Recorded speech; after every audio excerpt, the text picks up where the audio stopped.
Welcome back. In this segment, we're going to give an overview of ecology. So we've talked about biodiversity and why it's so important to conserve it. And to conserve Earth's biodiversity, we also have to conserve the ecosystems, the habitats that organisms live in, and the interactions and the ecological processes that organisms have with each other and with their non-living environment. So this is the field of ecology. Ecology is the study of how species interact with their living and non-living environment. So in the background here, you can see a tropical reef with fish and coral and all sorts of critters in here. And you can see that's an ecosystem. There's a lot of ecology going on, a lot of interactions between the living and the non-living environment. So there's a hierarchy to the field of ecology, and ecologists will study one or more of these different levels of ecology. So first of all, you have individual organisms. So for example, this little critter right here, you can study how he survives, how he reproduces, his adaptations that he has that would have come about through evolutionary time. But most ecologists are interested in going higher up in the hierarchy. So we can study populations, which are groups of individuals of a particular species. So for example, here's multiple versions of this critter. I guess he's some kind of rodent. And in population ecology, you'd be interested in figuring out how does this guy distribute himself in an environment? How does he interact with other individuals of his species in that area? And particularly, you're interested in something called population dynamics, meaning how does that population of that organism increase and decrease over time? What factors are involved? And also, population lends itself to studying evolution because evolution acts on populations of organisms as opposed to individuals.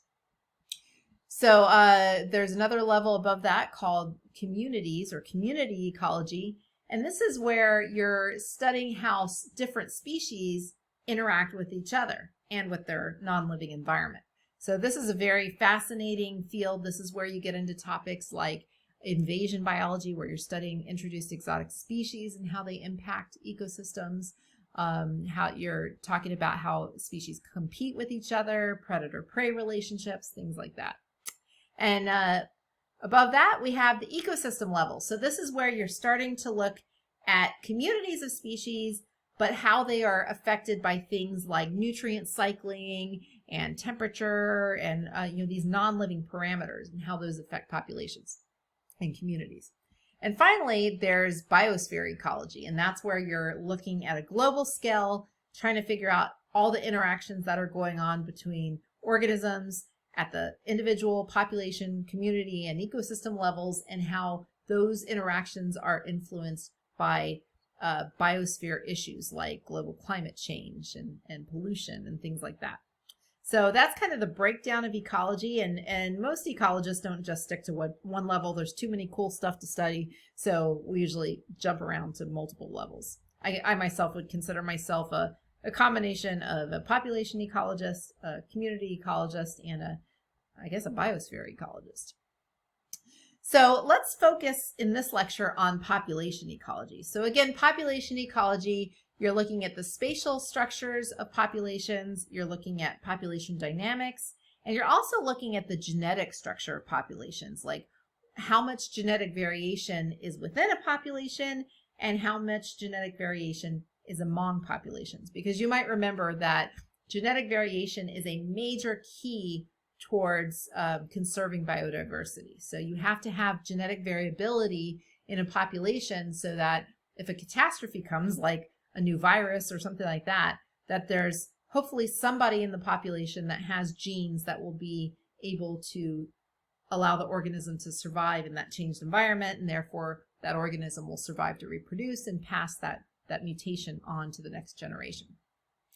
So back to spatial structure, population ecologists will study a species range, so where geographically it occupies, arrangement within and among habitats within that range. So, do individuals like to clump together? Do they do social distancing? What goes on there? And then population density, growth, and decline. So that's where we were talking about population dynamics, like what's happening with the number of individuals in a population. Are they staying the same? Are they going up? Are they going down? And what factors contribute to that? And finally, patterns of movement of individuals. So are the individuals staying in one place, staying where they were born? Do they emigrate out to an area? Are you having population changes due to immigration coming in? So those are kind of interesting things to study as well. So let's talk about habitats and niches. So you've probably heard the word niche before, like everybody has their niche, right? But it definitely pertains to biodiversity, to living organisms. So the habitat is just the area where a population or a species resides. And in order for it to truly be a habitat, it has to have adequate resources where that species resides. And so you probably can come up in your own head with what would be an adequate resource. So some of the obvious ones would be things like adequate food and water. Of course, that needs to be clean water. Water that's going to be able to help that organism survive. But it also includes things you might not think about, things like mates. If you have a population that's all male and they move to a habitat that has good food and water, but there's no females of the species there, then there's only going to be one generation living in that habitat. So you have to have adequate mates and types of mates. You have to be able to recognize those as being mates. So you might need sites for courtship display. So in the case of birds, some birds will only mate with another individual that they recognize their courtship behavior, their song and their dance and how they move. And so for some species, like for example, the greater prairie chicken, which is endangered, it has to have little dirt mounds for the males to do their courtship display in order for the females to recognize them and mate with them. So if you're in an area where there's a lot of habitat destruction and therefore there are no dirt mounds, courtship mounds, that would not be adequate habitat for that species because they wouldn't be able to reproduce. And then for many species, adequate hiding places would be an adequate resource, a limited resource that has to be there, because if you are prone to predators, and you don't have hiding spots, you're going to get sought out by the predators, and that would be the end of you and your population there. So survival of species depends on securing proper habitat. And so you've already learned about habitat destruction as being one of the biggest threats to biodiversity. And when you destroy a habitat, you're destroying the resources that organisms need to survive. So you're just wreaking havoc on biodiversity. And in fact, I would say habitat destruction is probably the #1 threat to biodiversity. Niche. So within those habitats, different species take on different roles in the ecosystem. So we call these their ecological niches. So some of these might be as something as simple as food, like certain species would, go after one type of food and someone else would go after another. And so it's having your own niche is a way to avoid competition. Because ultimately, competition isn't good for a species. Competition leads to both species that are competing against each other, lowering their population size. So if you can divide up who does what, then you avoid that competition. So having different food, different times of activity. So for example, most birds might be active during the day, whereas bats are active at night. So they're occupying different temporal niches, which keeps them from directly competing against one another, even if they use the same food source. And then within an ecosystem, some of the niches are very specialized. There are very species that occupy a niche that nobody else does. So for example, there's a species of moth that pollinates a plant in the desert called yucca. So it's the yucca moth. And that yucca plant is only capable of being pollinated by the yucca moth. If you lose the yucca moth, you lose the yucca. And the yucca moth only feeds on yucca. So you lose the yucca moth. So these are what you call specialists. They're specialized towards a particular niche that is not occupied by anybody else, and they can't exploit any other kind of that resource. Generalists, on the other hand, occupy a wide variety of niches. So That would be like this cute raccoon right here. Like, the raccoon, maybe normally in the wild, it would eat berries or something that it finds in the woods. But in an area that has a lot of human activity, it's fine raiding trash cans. So it's a generalist, and therefore can expand its range very broadly. So specialists are critical for biodiversity. A lot of times they'll serve as, for example, what's called a keystone species. So, for example, a wolf would be a top predator in an ecosystem. And if you lose that wolf, you get a domino effect where it leads to extinction of all sorts of other species. So you'll get into that more when you get into a more detailed lecture about ecology. But specialists are critical for biodiversity, but they're also the species that are most vulnerable to extinction, because if they lose what they're dependent on in their very narrow niche, you lose them. Generalists, on the other hand, if you have a variable environment, they do really well, because if they lose one resource, they got other resources they can exploit. You also tend to have introduced exotic species often are generalists, and therefore when they get into a new area, they often outcompete native species, which tend to be more specialists because they've evolved to that particular habitat, whereas the introduced species hasn't evolved in that habitat, so it's not dependent on that habitat. More on that in a future lecture. So moving on in population ecology. So we mentioned that the movement of organisms is something that's very interesting to ecologists. So one kind of movement is called dispersal. So this dispersal is movement away from the birthplace. So that means you were born in one place, but you ended up somewhere else. So a lot of us probably experience that. A lot of us don't live in the exact same place that we were born. And so you see this a lot of times if they're in introduced species. So they were born in one place, like, for example, the Asian tiger mosquito was originally evolved in places like Japan, but it hitched rides and used tires, and now it's all over the United States. So it had dispersal from its native area. But sometimes organisms will choose to leave their birthplace because there was maybe inadequate resources in that area. And so in order to survive, they had to migrate to other areas. They had to disperse. And in some cases, and this is particularly true with plants, but it's also true with animals as well, sometimes organisms will disperse away from the birthplace to avoid inbreeding. Because if you stay in the same area you were born, chances are you're going to be related to everybody in that area. And so that would produce inbreeding. We even see this in humans to an extent. But there are plants that can only be dispersed. Their seeds get dispersed distances away from the home area where they were born, where the seeds were produced, and they can only breed with plants away from that base area.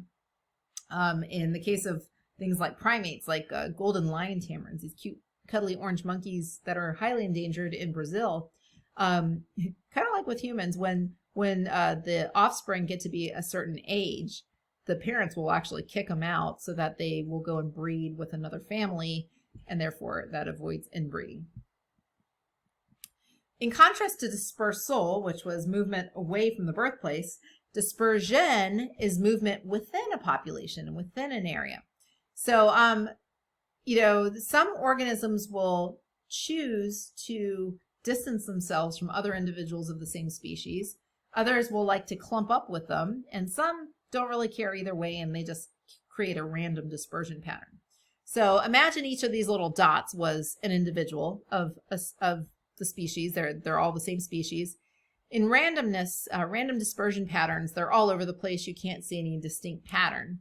So distribution does not depend on the presence of others.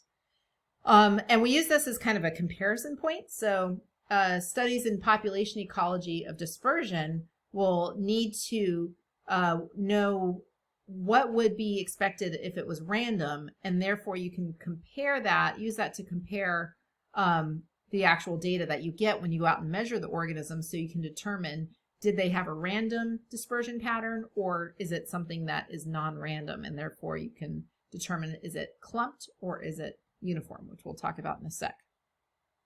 So in a clumped dispersion pattern, individuals tend to clump with each other.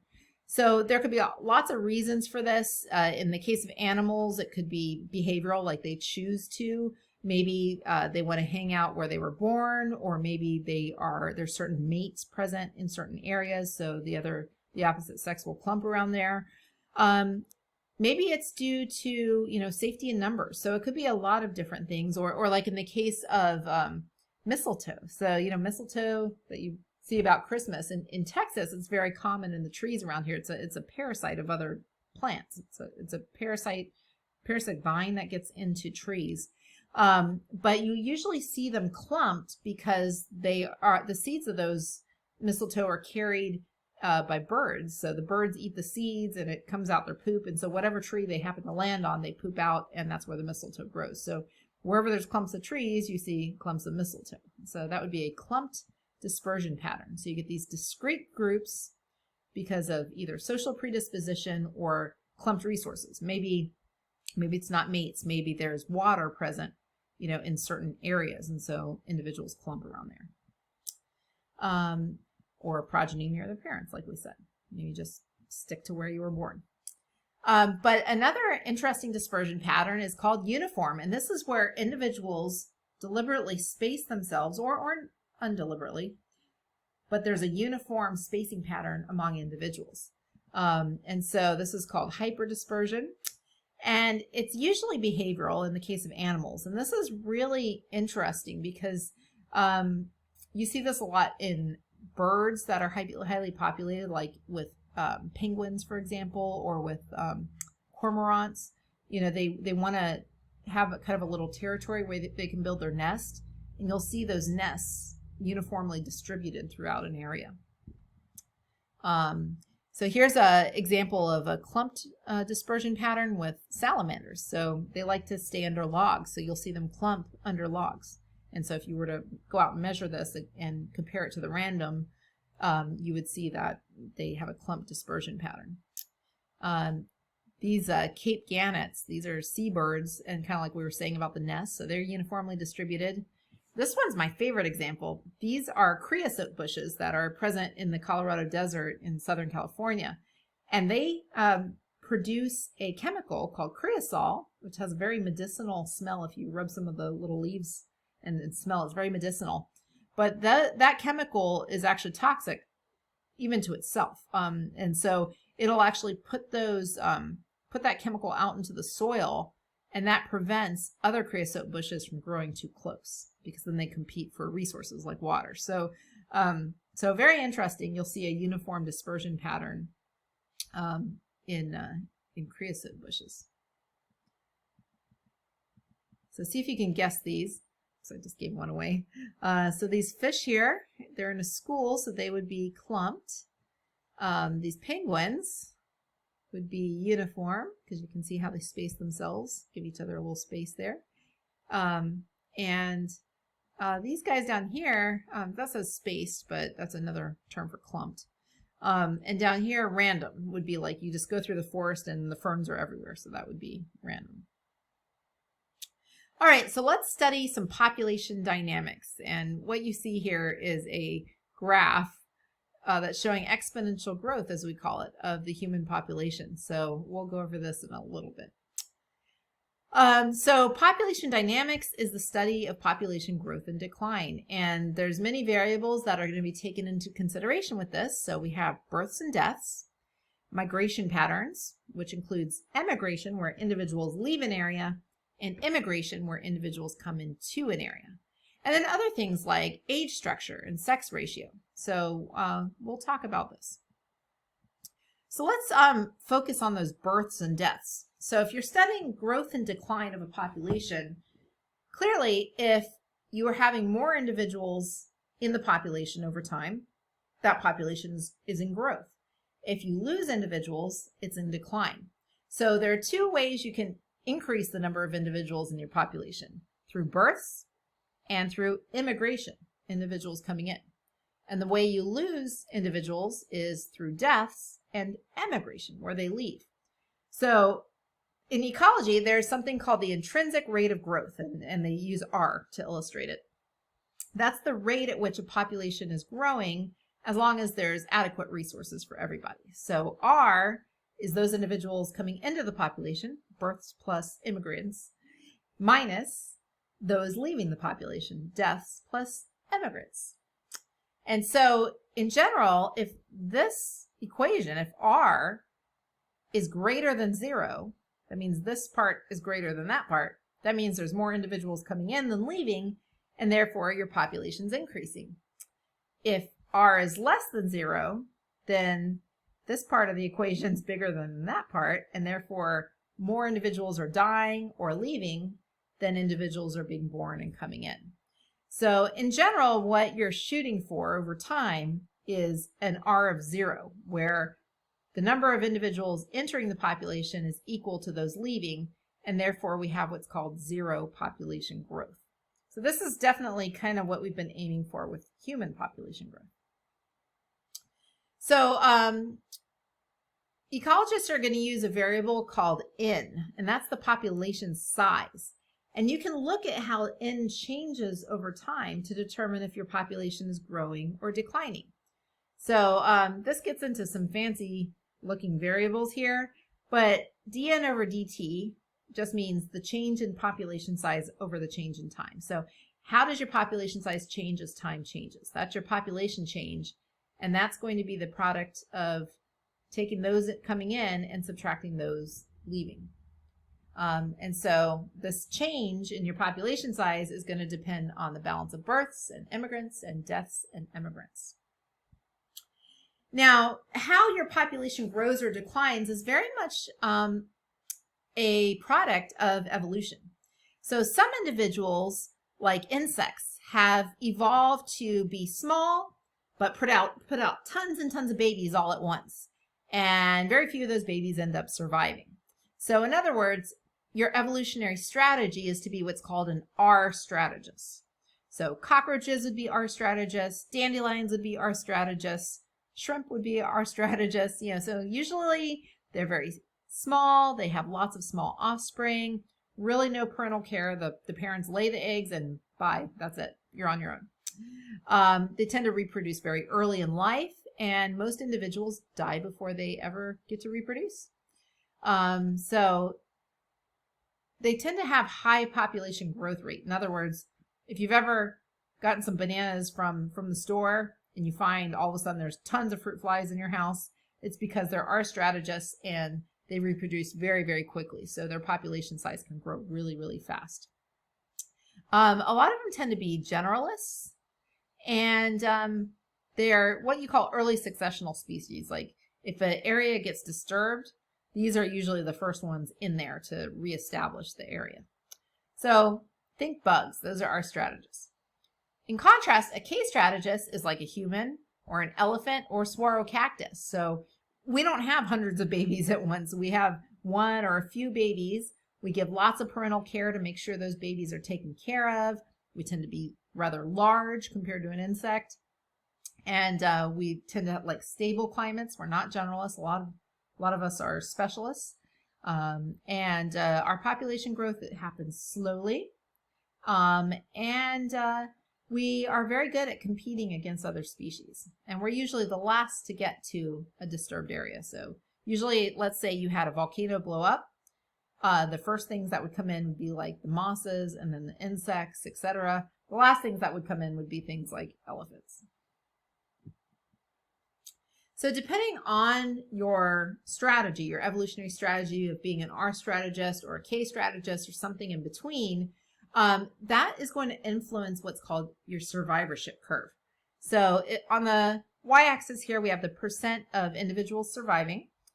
On the x-axis, the age. So if you take an R strategist like this fish here, notice that this fish is going to have very good survival right at the beginning, but like we're talking about just within a few days of birth.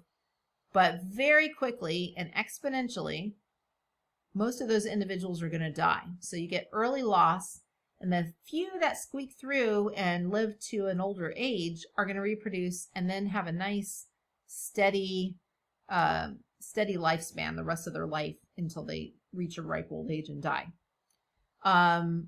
in contrast, a case strategist like this rhinoceros is going to have really good survivorship early on because of the parental care. So the parents are taking care of them all the way until a certain age, and then at that age, they start dying off really rapidly, exponentially. And then in between would be maybe like this particular bird species where it doesn't really matter, what age they're at. The chance of dying when you're young is the same as the chance of dying when you're old. Whereas a case strategist, the chance of dying when you're young is much lower than the chance of dying at a certain age. And with the fish, chance of dying early on is very high. Chance of dying later on is levels off and is lower. So in the case of the rhino or the case strategist, that's what we call a type 1 survivorship curve. The bird, where you have constant loss, would be a type 2 survivorship curve. And this one down here for the R strategist, this would be a type 3 survivorship curve. So it's kind of interesting to go out and study a species and try to figure out what kind of survivorship pattern it has and what factors affect its survivorship. So I mentioned exponential growth, but I didn't break down yet for you exactly what that is. So the concept of exponential growth is really at the core of population dynamics. So the best way I can think of to explain this up front is with an example. So let's say you had one female fruit fly, and there she goes. And, the average fruit fly is about 7 millimeters long. So, a fruit fly, like when you have the bananas in your house too long. And, on average, a fruit fly female is going to produce about 120 babies all at once. And assuming that they each have 120 babies, and the generation time for a fruit fly is about 10 days. So in other words, the whole life cycle for an individual fly is 10 days. So given that they can have 120 babies and the life cycle is about 10 days, how many fruit flies would you have in 3 months if there was no limit to the resources and everybody got to reproduce before they died? So at this rate, how many fruit flies would you have in 3 months? So think about that for a minute. Well, and the answer is dun, dun, dun, a whole lot of fruit flies. A whole lot of fruit flies. In other words, it would be enough fruit flies to go around the earth, if you were to line them up end to end, about 57,000 times. So in other words, you're going to have 325 trillion fruit flies in 3 months, all descended from that starting fruit fly. And if you line them up 7 millimeters each, they would go around the earth 57,000 times. Put that into some context in your brain there. So why aren't we drowning in fruit flies? Like, it seems like there would be no other species on earth except fruit flies if this is the case. Well, the key assumption here was there was no limit to resources. In other words, these flies, every single fly could get all those resources that they needed. But that's not realistic, right? In life, there are limits to resources. We have limited resources. And when you have limited resources, it creates competition among individuals for those resources. And when there's competition, not every individual is going to be able to survive and reproduce and pass on their genes because they won't be able to acquire the resources they need to do that. So exponential growth is growth that increases by a fixed percentage of the whole. And it's deceptive because, as we saw with the fruit flies there, it starts off slowly. Here's our population size, and here's time. So it starts off really slowly, and at some point, it skyrockets, just as we saw with the fruit flies. And so, therefore, the shape of the curve looks like a J. So exponential growth is a J-shaped curve. So each doubling is more than the total of all previous growth. So that's how you can end up with 325 trillion fruit flies in 3 months, descended from a single female. But it's J-shaped, and the fact that it's J-shaped means theoretically it could just keep going up and up and up and up forever. There's no stop to it because there's no limit to resources. That's the key. There's no limit to resources in exponential growth. It's the land of plenty. Everybody gets everything they need. There's no competition. We see a J-shaped curve with the human population. So I'm going to move my face over here so you can see this. This is really interesting. So here is human population growth. Right now, at the time of this recording, we have almost 8 billion people on this earth. 8 billion. That is a huge number. But if you look at the first human-like creatures were about 2 to 5 million years ago. And for the first 8,000 or so years, they were hunter-gatherers. And then we got the agricultural revolution. And so that started slightly increasing the population size. There was more resources to go around. But we're still so far under a billion at that point. So these are the number of billions of people. So we only had in the thousands, even as recently as 2,000 years ago.